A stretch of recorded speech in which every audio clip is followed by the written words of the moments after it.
Students, MA second semester के students, कल हमने आपको मरे के आवश्यकता सिद्धांत को बताना शुरू किया था और मरे के व्यक्तित्व के आवश्यकता सिद्धांत में हमने उनके द्वारा वर्णित कुछ आवश्यकताओं का वर्णन किया था। अब हम आगे आपको इसी थ्योरी के दूसरे पार्ट की ओर ले चल रहे हैं। कल हमने आपको प्रदर्शन आवश्यकता तक बताया था। आज हम बता रहे हैं क्षति परिहार। क्षति परिहार एक ऐसी हार्म अवॉइडेंस यानी क्षति यानी नुकसान, परिहार यानी त्यागना, बचना। यह ऐसी आवश्यकता है जिसमें व्यक्ति अपने को किसी कष्ट, शारीरिक पीड़ा, चोट, बीमारी, मृत्यु आदि से अपने आप को बचाता है। यानी इस प्रकार की आवश्यकता में ऐसी खतरनाक परिस्थितियों से वह हमेशा सावधान रहता है और खुद को बचाता है जिसमें उसको किसी भी प्रकार की क्षति होने की संभावना होती है। इसके बाद तिरस्कार परिहार। मरे ने तिरस्कार परिहार में बताया है कि इस प्रकार की आवश्यकता में जो व्यक्ति होता है वह इस चीज से बचता है कि कोई उसका मजाक न बनाए, कोई उसका तिरस्कार न करे, कोई उसका जैसे वो जहाँ भी जाए उसको लोग अवॉइड न करें। इन चीज़ों से वह बचता है। यानी कुल मिलाकर वह ऐसी सिचुएशन से बचता है जो उसके लिए अपमानजनक परिस्थितियां होती हैं। और इस प्रकार की असफलता की, इस प्रकार के जो तिरस्कार होता है, यानी इसे वह अपनी असफलता मानता है और इस असफलता के भय से अपने आप को बचाने के लिए वह हर प्रयास करता है और ऐसे कार्यों से भी रोकता है स्वयं को जिससे उसका मजाक बन जाए। इसके बाद पोषण।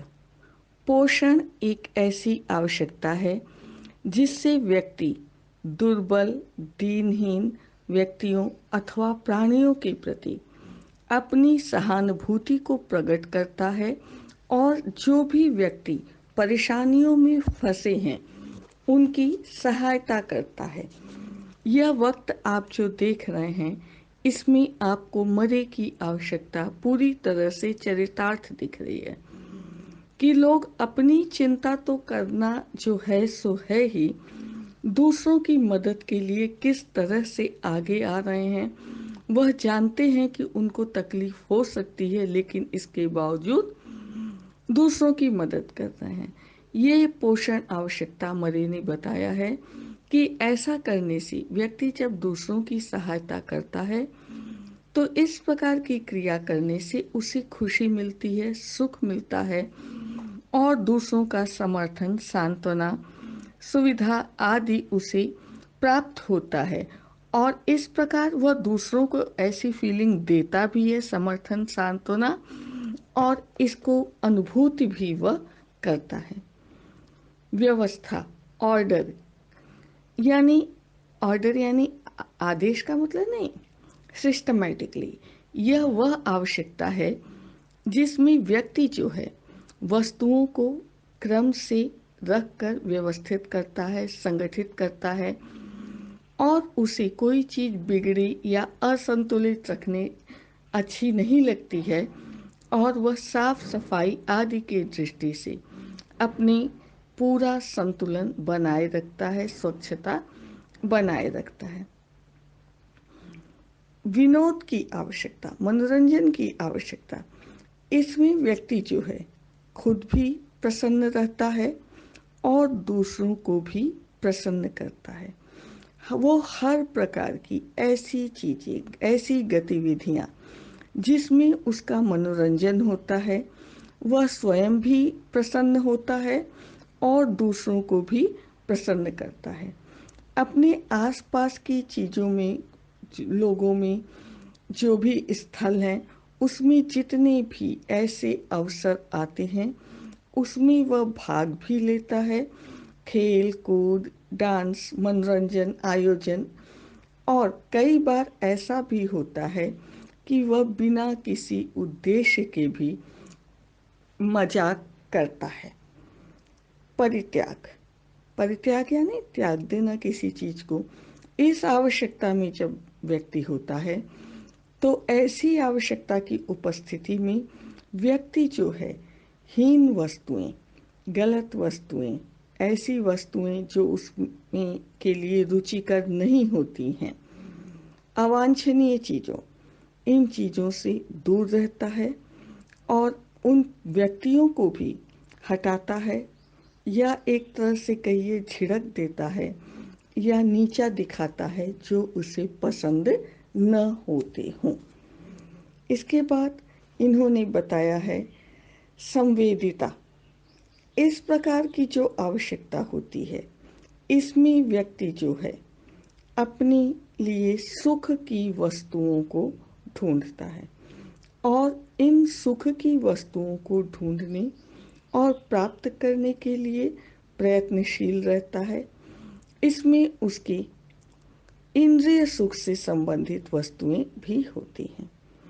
इसके अलावा मरे ने सेक्स यानी काम वासना की भी बात की है, यानी व्यक्ति जो है दूसरों से इस प्रकार के जो संबंध बनाता है।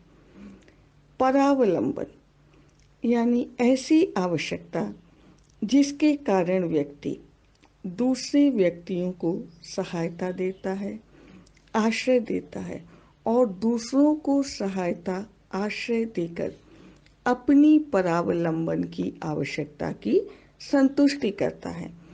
इस प्रकार की आवश्यकता में व्यक्ति जो है गाइडेंस, काउंसलिंग या समर्थन लेता है, दूसरों की सेवा, सुरक्षा प्राप्त करता है और दूसरों के लिए भी वह हमेशा ऐसा कार्य करता है कि दूसरे उससे प्यार करें, उसे सांत्वना दें और वह इस आवश्यकता, जिन व्यक्तियों में यह आवश्यकता प्रबल होती है, वह दूसरों से सहानुभूति प्राप्त करना चाहते हैं। व्यक्ति ऐसे लोगों के समीप रहना चाहता है जो कि निष्ठावान हो। इसके अलावा समझ, इस प्रकार की आवश्यकता में जो व्यक्ति है वह समझने के लिए प्रश्न पूछता है, जानने के लिए सैद्धांतिक विषयों में रुचि लेता है और ऐसे प्रश्न को करता है जिससे उसकी जिज्ञासा शांत हो। वह हाइपोथेसिस, नियम, विश्लेषण, सामान्यीकरण आदि चीजों को समझता है और इसके आधार पर ही कार्य करता है। मरे ने अपने अध्ययनों के आधार पर बताया है कि व्यक्ति जो है एक आवश्यकता की उपस्थिति में व्यक्ति जो है वह 5 बिंदुओं के आधार पर व्यक्ति में आवश्यकताओं को जाना जा सकता है। एक तो व्यक्ति के व्यवहार के प्रभाव और उसकी परिणाम के द्वारा। दूसरी चीज है उसके बिहेवियर पैटर्न के द्वारा, जो व्यवहार करने का तरीका है उसके द्वारा। वह उद्दीपक वस्तुओं या वस्तु विशेष वर्ग के प्रति किस प्रकार की चयनात्मक या ध्यान या अनुक्रियाएं करता है। व्यक्ति के जो विशिष्ट संवेग, उसके प्रभाव और जो उसकी भावों की अभिव्यक्ति होती है, इनके द्वारा। साथ ही साथ व्यक्ति जो है जब लक्ष्य प्राप्त होता है या न प्राप्त होता है, दोनों ही स्थिति में किस प्रकार की वह अभिव्यक्ति करता है। जैसे लक्ष्य प्राप्त होने पर संतोष और लक्ष्य न प्राप्त होने पर निराशा की जो अभिव्यक्ति होती है। मरे ने आवश्यकताओं की कुछ और प्रकार विभिन्न कसौटियों के आधार पर बताए हैं। इसमें इन्होंने देहजनिक और मनोजनिक आवश्यकताएं भी बताई हैं, यानी विसर्जनिक एंड साइकोजेनिक आवश्यकताओं के बारे में बताया है। मरे ने अपने आवश्यकता सिद्धांत में बताया है कि आवश्यकता की सामान्य प्रकृति के आधार पर जो भी आवश्यकता होती है उसकी जनरल नेचर के आधार पर दो प्रकार की आवश्यकताएं हो सकती हैं। यह है शारीरिक यानी शरीर से संबंधित और मनोजनिक मनोवैज्ञानिक आवश्यकताओं से संबंधित। ये जो आवश्यकताएं हैं व्यक्ति के जीवन की, जो ऐसी आवश्यकताएं जो कि शारीरिक जरूरतों से, बायोलॉजिकल रीइंफोर्समेंट से प्रभावित होती हैं, उत्पन्न होती हैं, उनको दैहिक आवश्यकता कहा है, जैसे भूख, प्यास, नींद आदि। इन आवश्यकताओं को मरे ने ये भी कहा है कि इनको हम प्राथमिक आवश्यकताएं भी कह सकते हैं। मनोजनिक आवश्यकताओं को मरे ने ये कहा है कि इनडायरेक्ट रूप से यह वैसी आवश्यकताएं हैं जो प्राथमिक आवश्यकताओं के कारण ही उत्पन्न होती हैं और इन आवश्यकताओं का शरीर के क्षेत्र विशेष से कोई संबंध नहीं होता है। और इस प्रकार की जो आवश्यकताएं हैं उसमें मरे ने बताया कि उपलब्धि की आवश्यकता, प्रभुत्व की आवश्यकता, संबंधन की आवश्यकता। इस प्रकार की आवश्यकताएं जो हैं जीवन रक्षा के लिए तो जरूरी नहीं है। इन आवश्यकताओं को हम सेकेंडरी नीड्स भी कह सकते हैं, गौण आवश्यकताएं भी कह सकते हैं। और मरे ने ये कहा है कि यह जो मनोवैज्ञानिक आवश्यकताएं हैं, अगर देखा जाए तो प्राथमिक आवश्यकताओं की तुलना में यह आवश्यकताएं बहुत अधिक शक्तिशाली होती हैं।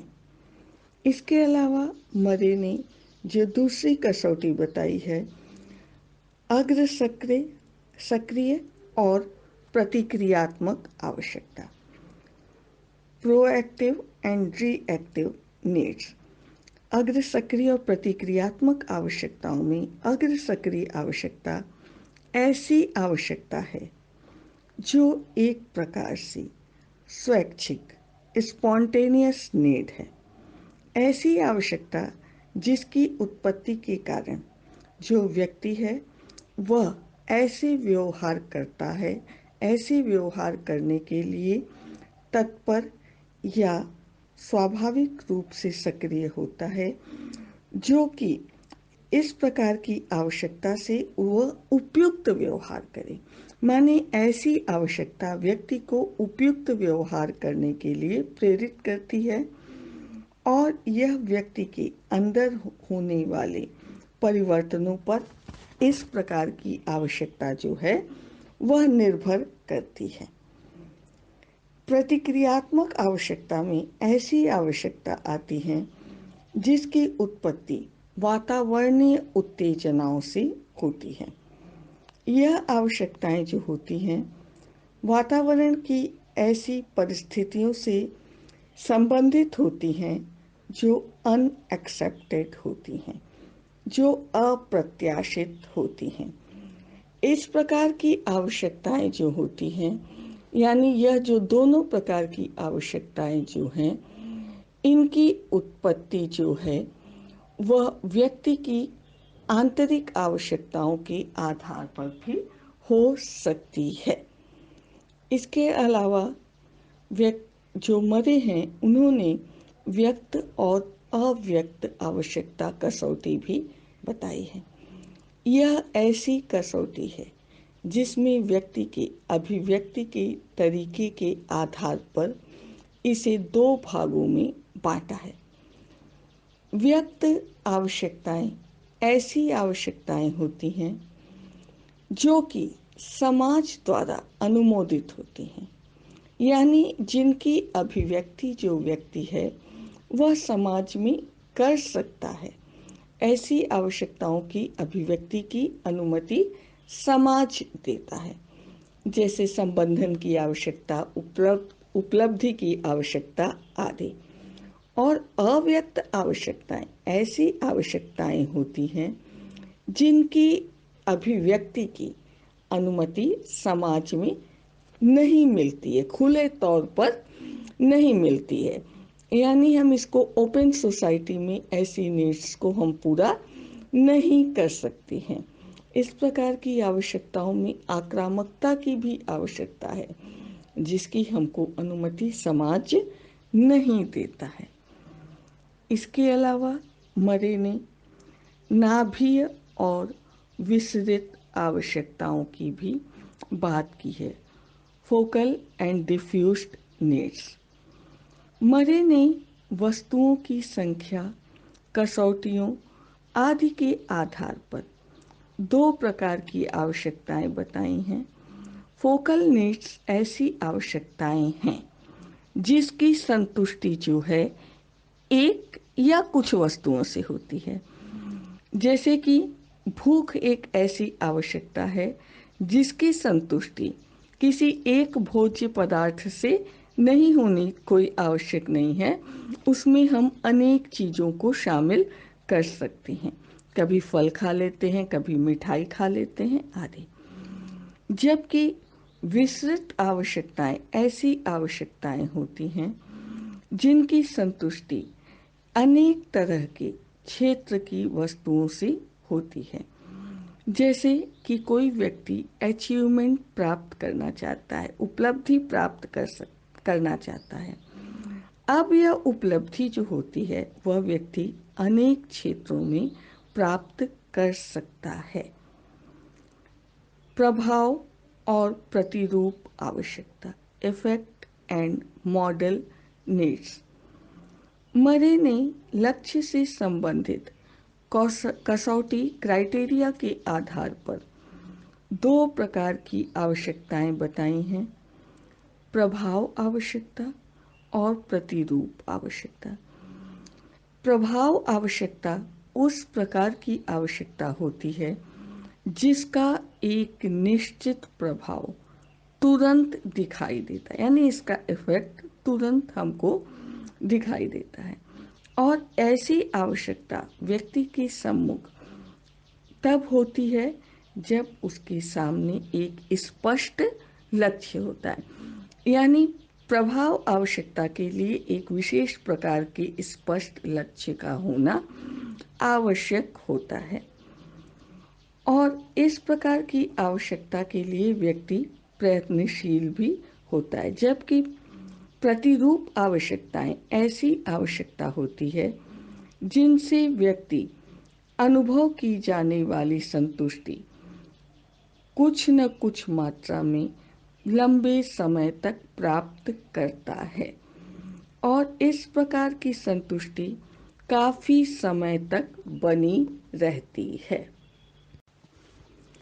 मरे ने आवश्यकताओं के अंतर्क्रिया से संबंधित कुछ नियम भी प्रतिपादित किए हैं। इसमें इन्होंने एक नियम प्रबलता का नियम बताया है। प्रबलता का नियम ऐसा नियम है जिसमें व्यक्ति में जो अनेक आवश्यकताएं होती हैं उसमें भी जो सबसे प्रबल आवश्यकता होती है वह उसकी संतुष्टि के लिए व्यक्ति सबसे पहले प्रयत्नशील होता है। कारण है कि जो सबसे प्रबल आवश्यकता होती है वह व्यक्ति के सामने सबसे पहले उपस्थित होती है। ऐसा आपने मैस्लो की भी जो पदानुक्रम सिद्धांत है उसमें पढ़ा था। फिर है संधि का नियम। संधि का नियम यह कहता है कि आवश्यकताओं की संधि या जो आवश्यकताएं हैं वो जब उपस्थित होती हैं तब व्यक्ति की एक ही कार्य करने से दो या दो से अधिक कार्य करने की संतुष्टि उसे प्राप्त होती।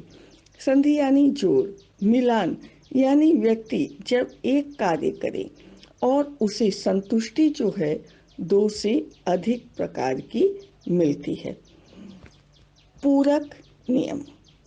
पूरक नियम ये कहता है कि व्यक्ति अपनी किसी बड़ी आवश्यकता की पूर्ति कम आवश्यक महत्वपूर्ण आवश्यकता की संतुष्टि करके करता है। यानी कई बार ऐसा होता है कि हमारी बहुत महत्वपूर्ण आवश्यकता की संतुष्टि के बजाय हम जो उससे कम महत्वपूर्ण आवश्यकता होती है उसकी संतुष्टि हमें आसान दिखती है और हम वैसी आवश्यकता की संतुष्टि करते हैं। संघर्ष का नियम एक ऐसा नियम है जो यह कहता है कि जब व्यक्ति के सामने दो आवश्यकताएं उत्पन्न होती हैं तब व्यक्ति यह समझ नहीं पाता है कि वह किस प्रकार की आवश्यकता की संतुष्टि करे। अब आप समझ गए होंगे कि हम क्या बता रहे हैं। मरे ने यह संघर्ष यानी द्वंद्व, कॉन्फ्लिक्ट बताया है। कॉन्फ्लिक्ट की थ्योरी आपने कई सिद्धांतों में पढ़ी है। और इस प्रकार की जब संघर्ष होता है तब व्यक्ति का व्यवहार जो है कई बार मनस्तापी प्रकार का प्रकट होने लगता है। दबाव। मरे ने वातावरण की वस्तुओं, घटनाओं और आवश्यकताओं की उत्पत्ति पर जो एक बहुत महत्वपूर्ण फैक्टर बताया है वह दबाव है। यह दबाव जो है व्यक्ति को विभिन्न प्रकार की घटनाओं, आवश्यकताओं इन पर प्रभाव डालता है। इसे दबाव इसलिए कहते हैं क्योंकि व्यक्ति जो है इससे केवल प्रभावित नहीं होता है बल्कि उस पर एक ऐसा प्रेशर बनता है कि वह क्रिया करने लगता है।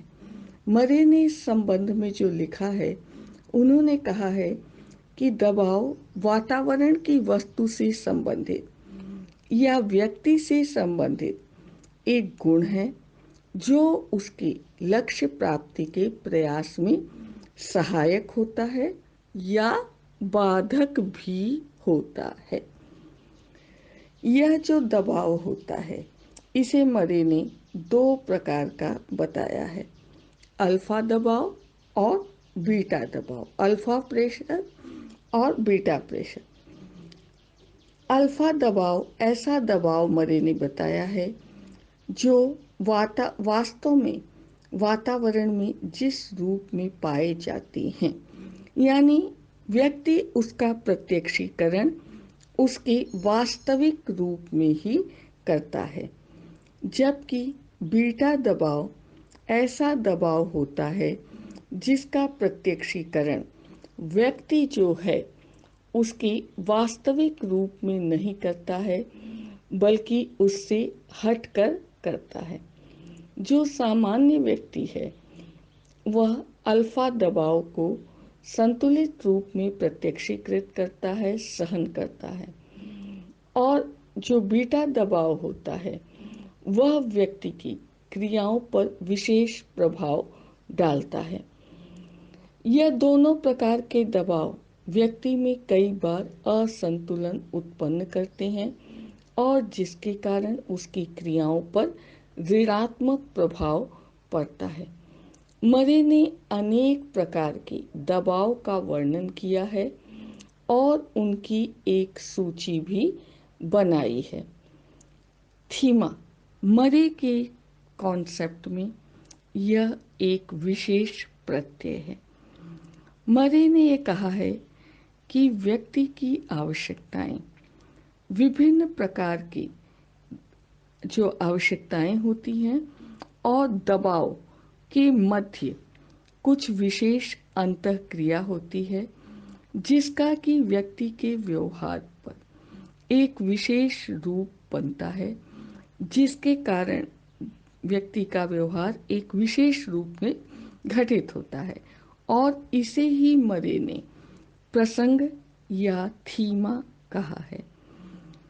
थीमा का अर्थ व्यक्ति की आवश्यकताओं और दबाव के मध्य अंतःक्रिया से माना जाता है। थीमा वास्तव में व्यक्ति के व्यवहार में संगतता उत्पन्न करती है। मरे ने यह भी कहा है कि व्यक्तित्व के अध्ययन में जो थीमा कॉन्सेप्ट है इसका बहुत महत्व होता है और इन्होंने थीमा का विश्लेषण करके, इसी थीमा कॉन्सेप्ट का विश्लेषण करके TAT थीमेटिक एपर्सेप्शन टेस्ट तैयार किया है, जिसके बारे में हम आपको बाद में बताएंगे। थीमा जो है बिहेवियर एनालिसिस की एक विशेष यूनिट है, जिसके आधार पर व्यक्ति जो है पारस्परिक संबंधों को समझ जाता है। और मरे ने दो प्रकार की थीमा का वर्णन किया है। एक तो है यूनिटी थीमा, एकत्व थीमा। एकत्व थीमा ऐसी थीमा है जिसमें व्यक्ति की जो आवश्यकता है, दबाव है, इसकी अंतरक्रिया का जो पैटर्न होता है, प्रतिमान होता है, तरीका होता है, वह उसका पर्सनल होता है। और जब कोई चीज़ पर्सनल होती है, वैयक्तिक होती है, तो वह यूनिक भी होती है, अनुपम भी होती है। और इस थीमा से व्यक्ति जो है अचेतन स्तर पर क्रियाशील होता है। और इस थीमा को मरे ने एक ऐसी अचेतन शक्ति माना है जिसकी जानकारी अचेतन माना है, इसलिए इसकी जानकारी आसानी से नहीं हो पाती है। दूसरा इन्होंने द्व्यादिक थीमा कहा है।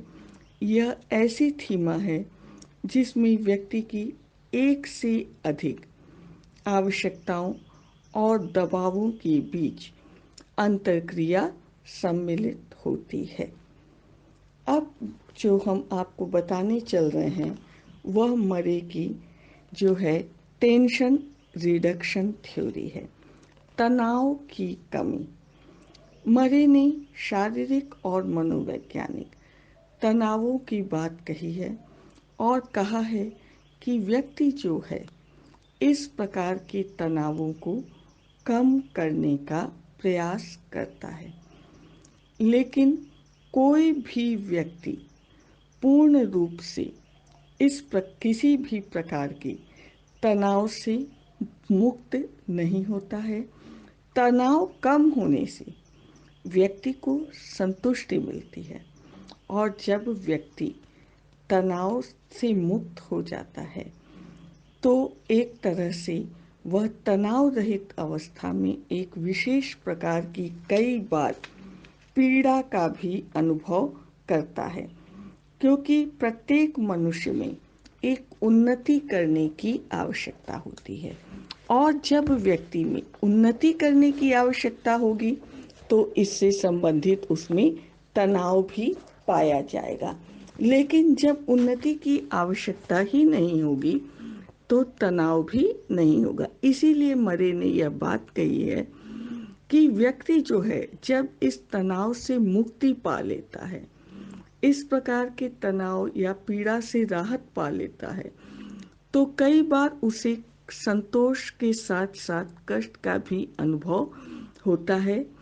और ऐसी स्थिति जो होती है व्यक्ति में एक व्यग्रता को उत्पन्न करती है। मरे ने यह भी कहा है कि व्यक्ति की अवस्था, आदर्श अवस्था तब होती है जब व्यक्ति का तनाव जो है एक बड़े स्तर से कम हो जाता है, किंतु छोटे स्तर पर बना रहता है, और जिसमें व्यक्ति उन्नति करने की एक सतत आवश्यकता, कंटिन्यूअस नीड को अनुभव करता है। जैसे स्टूडेंट, एक बहुत अच्छा एग्जाम्पल आप समझ लीजिए, जब तक आप पढ़ाई कर रहे हैं आपके लिए एक ये टेंशन भी होता है कई बार, लेकिन जब पढ़ाई से कभी ये लगे कि नहीं अब आगे पढ़ना ही नहीं है, कुछ नहीं करना है, तो ये तनाव तो नहीं है लेकिन पीड़ा का भी अनुभव होता है। और जब आप फिर इसी कैरियर से जुड़ जाते हैं, आगे एक डिग्री पूरी हो जाती है, उससे संबंधित क्रियाएं करती हैं, तो सुख और संतोष की प्राप्ति होती है। मरे ने वेक्टर एंड वैल्यू की भी बात की है। मरे ने कर्षण शक्ति और मूल्य के बारे में भी कुछ बताया है। मरे ने आवश्यकताओं और दबाव के बारे में जो भी विचार दिए हैं उनसे अनेक मनोवैज्ञानिक बहुत ही असहमत रहे हैं और इनकी यही आलोचना भी हुई है कि जो आवश्यकताएं होती हैं उनमें ऐसी कोई शक्ति नहीं होती है कि वह व्यक्ति को क्रियाशील बना दे। मरे ने अपनी ऊपर लगाए गए इस आलोचना को अपने अध्ययनों के आधार पर कर्षण और मूल्य का कॉन्सेप्ट दिया।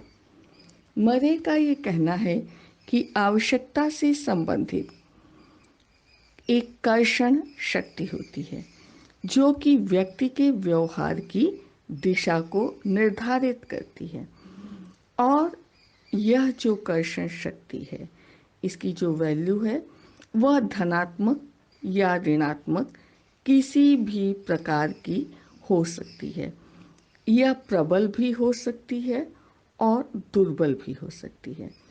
मरे ने यह भी कहा है कि प्रत्येक कार्य का एक विशेष प्रकार का प्रभाव मिलता है और इसी प्रभाव को हम मूल्य कहते हैं और यह प्रभाव जो है जितना अधिक होता है उतना ही कर्षण और मूल्य आपस में संबंधित होते हैं और हर आवश्यकता का आधार जो है मरे ने ये कहा है कि मूल्य होता है और इनकी जो पूर्ति होती है कर्षण शक्ति की दिशा को निर्धारित करती है।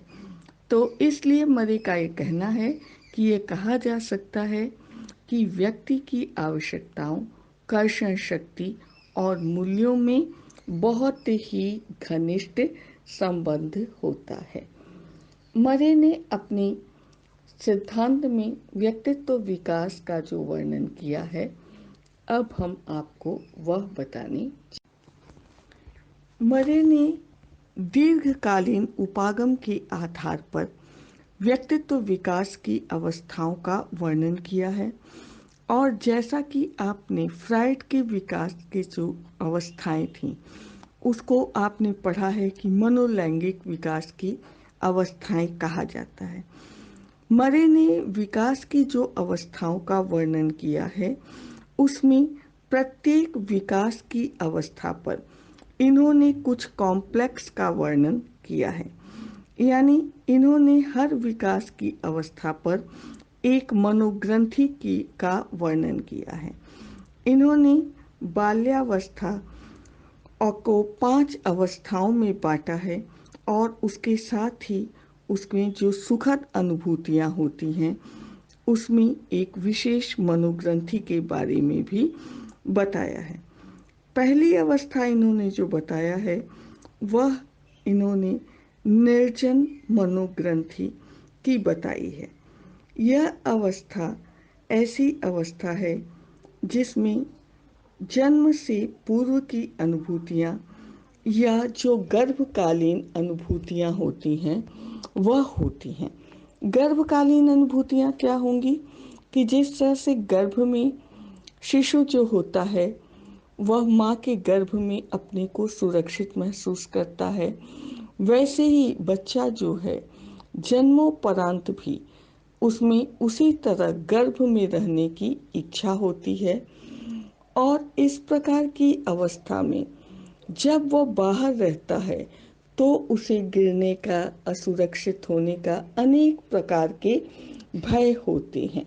इस भय की शिशु को कोई बहुत ज़्यादा चेतना नहीं होती है। इस अवस्था में इन्होंने एक निर्गमन मनोग्रंथि के बारे में, एग्रेशन मनोग्रंथि के बारे में भी बताया है कि जिसमें जो बच्चा होता है वह खुला रहना चाहता है, घूमना चाहता है और साथ ही साथ वह स्वतंत्र होकर, मुक्त होकर अपनी आवश्यकताओं की पूर्ति चाहता है। यानी निर्जन मनोग्रंथि में भी इन्होंने जो बताया है एक ऐसी मनोग्रंथि जिसमें सुरक्षित रहने की अनुभूति हो, एक ऐसी मनोग्रंथि जिसमें खुली जगह से गिरने आदि का भय भी होता है एक ऐसी मनोग्रंथि जिसमें कि स्वतंत्रता की भी चाहत होती है। दूसरी स्टेज इन्होंने ओरल कॉम्प्लेक्स की बताई है। यह ऐसी मनोग्रंथि की अवस्था है जिसमें बच्चा जो है वह खाने पीने, ओरल सकिंग, इन चीज़ों के द्वारा सुख की अनुभूति करता है। ऐसा ही फ्रायड ने भी बताया था। जैसे कि उसे भूख लगती है तो कुछ खाने पीने से, अंगूठा ही चूसने से उसे संतुष्टि होती है। कई बार इसमें एग्रेशन भी दिखता है, वह काटने की क्रिया भी करता है और इससे भी वह कई बार चिल्लाता है, काटता है, यानी वह अपनी आक्रामकता को प्रदर्शित करता है। कई बार इस प्रकार की मनोग्रंथि ऐसी भी होती है कि वह किसी चीज़ को गिरा देना, थूक देना और थूक निकालना, इस तरह की क्रियाओं को करता है। तीसरी अवस्था इन्होंने फ्रायड के समान एनल स्टेज ही बताया है, जिसमें कि एनल संबंधी क्रियाएं, यानी जो मल परित्याग, इससे संबंधित क्रियाओं के बारे में बताया है और इस प्रकार की क्रियाओं से भी वह सुख की अनुभूति करता है।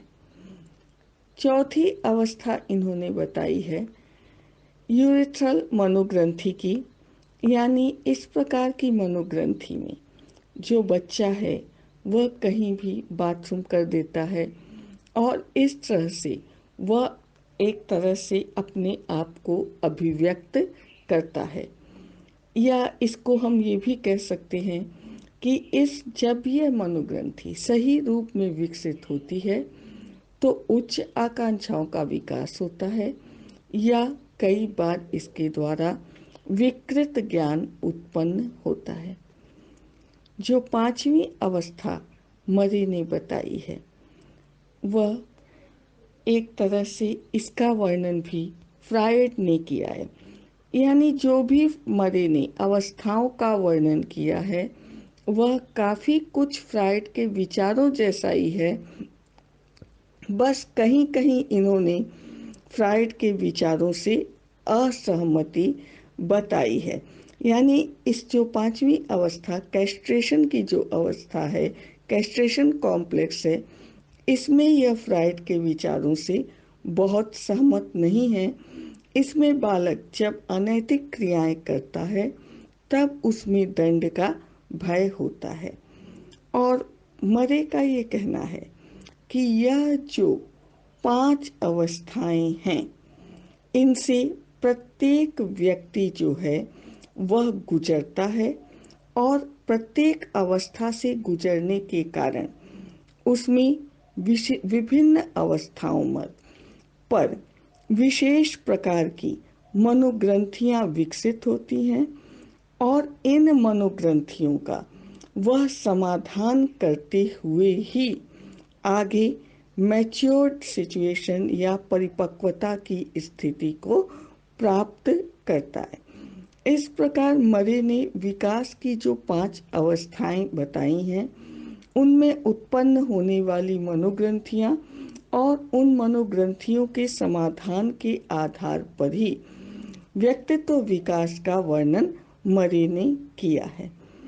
हम आपको ये भी बता दें कि मरे ने व्यक्तित्व के निर्धारकों का भी वर्णन किया है और मरे ने जो व्यक्तित्व के प्रमुख निर्धारक बताए हैं उनमें कुछ जेनेटिक बताए हैं, कुछ मैच्योरिटी से संबंधित बताए हैं, लर्निंग से संबंधित बताए हैं, सोशल कल्चरल फैक्टर्स को बताया है, अनकॉन्शियसनेस प्रोसेस को बताया है और कुछ और निर्धारकों का भी वर्णन किया है।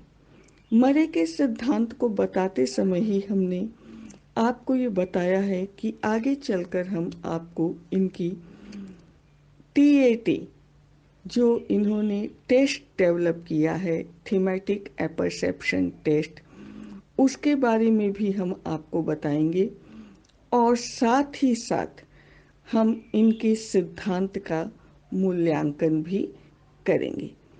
तो आज हमने आपको मरे के सिद्धांत की आवश्यकताओं से संबंधित और व्यक्तित्व विकास से संबंधित पहलुओं को स्पष्ट किया है। मरे के ही सिद्धांत के नेक्स्ट टॉपिक में हम इनके द्वारा वर्णित सिद्धांत, परीक्षण और इनके सिद्धांत का मूल्यांकन करेंगे।